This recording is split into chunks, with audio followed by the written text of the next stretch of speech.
I showed a semi in the junction last spring to a couple in their mid-30s. They're both working professionals. They've been in a one-bedroom condo downtown for 6 years, and they're ready to buy their first house. The house looked great. Hardwood floors, updated kitchen, a backyard with actual grass. And the basement was fully finished with a separate entrance, a bathroom, and a small kitchenette. Their entire financial plan was to rent that basement for about $1,800 a month and use it to close the gap between what they were paying on their condo and what the house would cost them. I walked through the basement and counted the problems in about 90 seconds. The windows were too small for egress. There's no fire separation between the floors. The ceiling height was under 6 feet 11, and there wasn't a single permit on file with the city for any of the work. Their plan to afford the house depended on a basement apartment that the city could shut down with one complaint from a neighbor. They were disappointed. They loved the house, but they passed on it, and that was the right call. Because when you go from a condo to a house, your condo has a property manager, a reserve fund study, and a status certificate that laid everything out. A freehold home has none of that. Whatever is wrong with it, you find it yourself. That basement in the junction is a perfect example. Roughly 80% of the basement units across the GTA aren't fully legal. That number is real. And if you're a move-up buyer counting on rental income to make the monthly payment work, this is the first thing you need to verify. A legal basement in Toronto requires proper egress windows that a person can climb through in an emergency, fire-rated drywall separating the unit from the rest of the house, and a minimum ceiling requirement for 6 feet 11 inches, and the sign-off from the city's building department. If any of those are missing, you could be fined. First offenses in Toronto run up to about $50,000.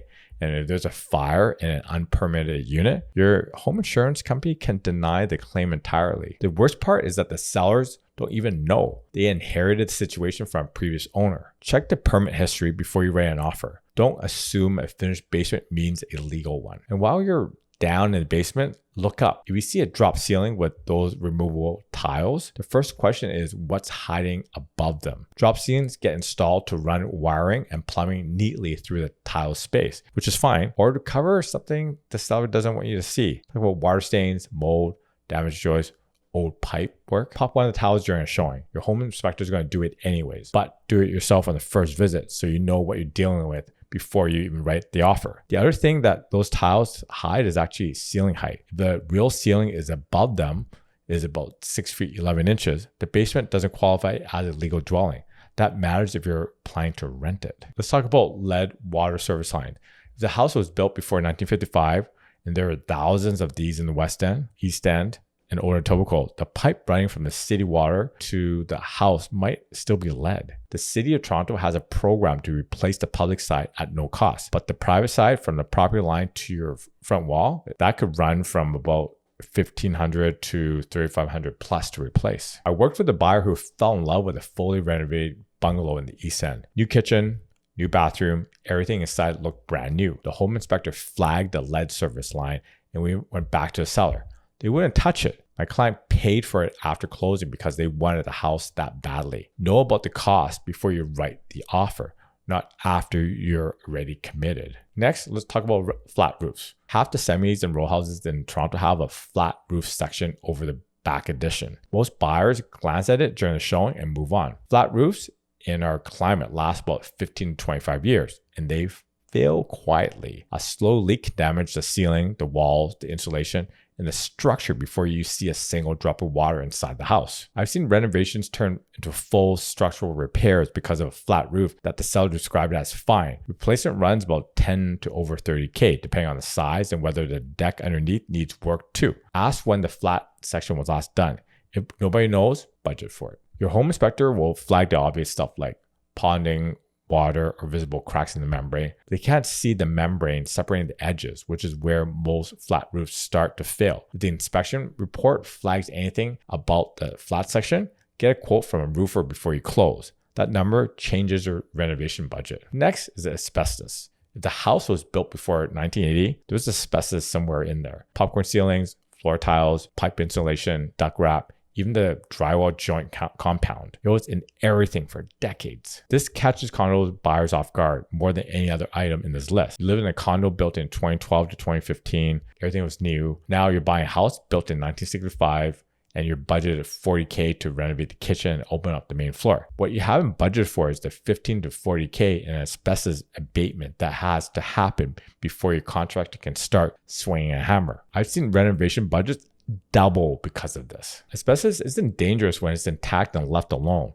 but the moment a renovation disturbs it, you need professional removal. Test before you renovate, not after the contractor shuts down the job and hands you a bill for the delay. If you're buying or selling in Toronto, subscribe. I cover the number, strategy, and the things most people figure out after they're already signed. I'm just shy of 2,000 subs. You can help me get there. I can keep on making videos just like this. Next is radon. Almost nobody in Toronto talks about this, and I don't know why. Radon is a naturally occurring radioactive gas that seeps up through the foundation of houses. Health Canada says it's the second leading cause of lung cancer after smoking. Parts of Toronto, particularly the North End and areas built on certain types of bedrock, have elevated radon levels. You can't see it, smell it, or even taste it, and you never know about it in a condo because you were 15 floors up. In a house with a basement, you're right on top of it. Testing costs about $50. You pick up a kit from hardware store and leave it in the basement for about 90 days. And you send it off to a lab. The levels come back high. Mitigation is about $2 to $3K, and it's very effective. $50 to find out, that might be the best return on investment in this entire video. UFFI, it's a type of foam insulation. It was sprayed into the wall cavities of 1,000 Canadian homes during the 1970s as energy saving measure. The federal government banned it in 1980. The science have moved on. Health Canada has said that UFFI in homes are typically the same as homes without it once the product is fully cured. The actual health risk at this point is minimal, but the stigma has outlived the product by 46 years. Some buyers won't even tour a house if UFFI shows up in the disclosure. Some insurance companies still flag it, and when you go to resell, you have to disclose it, which shrinks the buyer pool even if the product itself isn't doing anything harmful to anyone. It's one of those situations where perception is the problem, not the material. The house was built in the 1970s. Ask about UFFI. It shows up on the SPIS. Removal, if you choose to do it, runs about 8 to 15K or more. Most people leave it in place and disclose it, but you should know about it before you buy, not when you try to sell. Next is negative grading. This is the single most overlooked item on this entire list. Go outside during the showing and look at how the yard slopes. In a properly graded yard, the ground slopes away from the house. The water drains towards a fence or the street. A lot of older Toronto properties have the opposite. The yard slopes towards the house. Every time it rains, water drains directly into the foundation wall. That's one of the most common causes of basement water problems in the city. Regrading costs thousands, and if the water's been sitting against a foundation for years, there may be already structural damage underneath, and that's a very different repair bill. You spent 6 years in a condo where water was somebody else's problem. In a house, the yard is yours, and if it's graded wrong, every rainstorm is slowly testing your foundation. It takes about 30 seconds to take a look at the yard and see which way it slopes. Do it on every showing. Laneway suite potential that isn't actually there. Toronto legalized Laneway suites in 2018 and garden suites in 2022. Since then, some buyers have been paying a premium for properties they think that have future income potential that actually don't exist. The eligibility rules are strict. You need a public laneway at the rear with a minimum of 3.5 meters access width. Between the rear setback requirements, the height limits, and the lot coverage calculations, a lot of properties that look like they qualify don't. I've seen buyers assume they could build one based on the listing description. I find out after closing that the lot doesn't even meet basic zoning requirements. And even if you do qualify, building a Laneway suite could be $350 to $600K.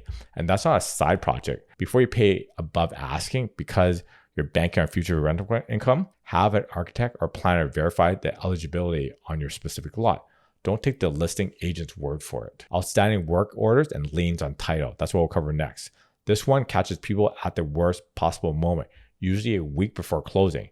Your lawyer runs a standard title search, but city issue work orders for bylaw violations, property standards issues, or illegal structures sometimes come through different channels. They might not show up unless your lawyer does a specific municipal search. Same with construction liens filed by contractors who weren't paid by the previous owner. I've had transactions where everything looked clean. The deal was days from closing and a lien showed up that the seller had no idea about because the contractor filed it months after the work was done. In a condo, the management company handles all of this.